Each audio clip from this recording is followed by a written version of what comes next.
This segment brought to you by Heinen Brothers Ag, farmers helping farmers by offering quality aerial and ground application, fertilizer, ag chemicals, and anhydrous ammonia. Call today to protect your crop yield.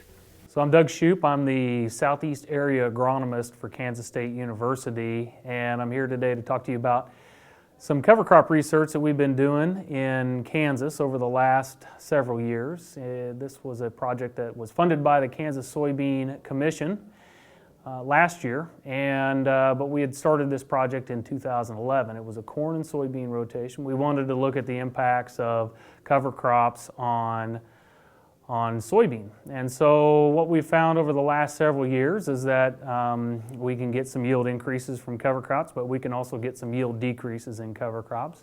The more we learn about cover crops in all of our research in Kansas is that water plays a pivotal role in the performance of the following crop after a cover crop. And so in the years that we had cover crops in 2012, for instance, it was really dry and we saw a couple bush loss in soybean production.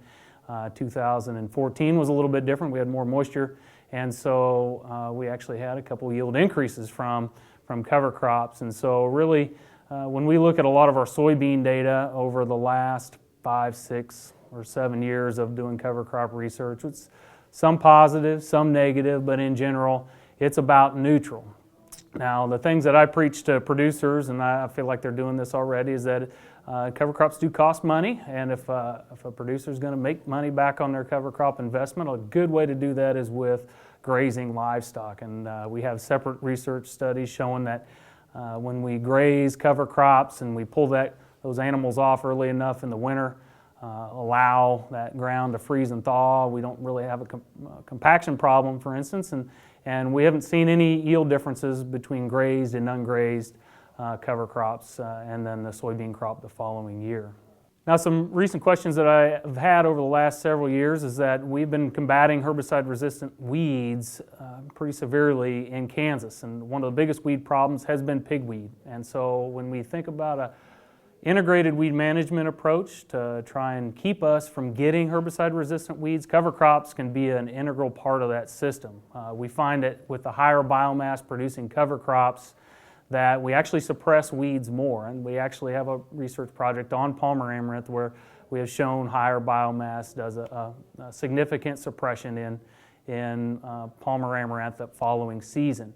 And so we're not relying solely on the herbicide. You can actually incorporate other things like row spacing in crops, but in this project you can also incorporate things like cover crops, and they do actually provide some additional benefit from a weed standpoint.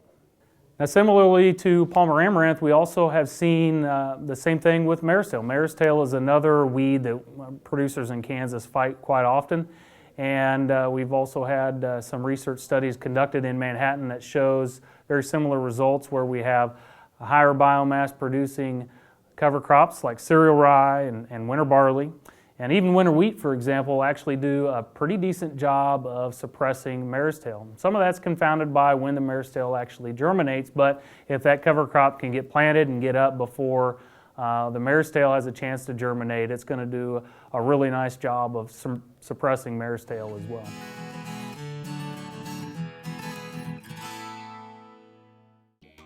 The Kansas Wheat Innovation Center in Manhattan is rediscovering ways to get improved varieties and new genetics in the hands of farmers faster. Grower-led and checkoff-funded research initiatives are bringing about positive change. This grassroots leadership provides a strong voice in Topeka and Washington, D.C. Now is the time to partner with Kansas Wheat in moving wheat forward. Kansas Wheat Commission and Kansas Association of Wheat Growers. Farmers investing in their future and yours. Log on to rediscoverwheat.org.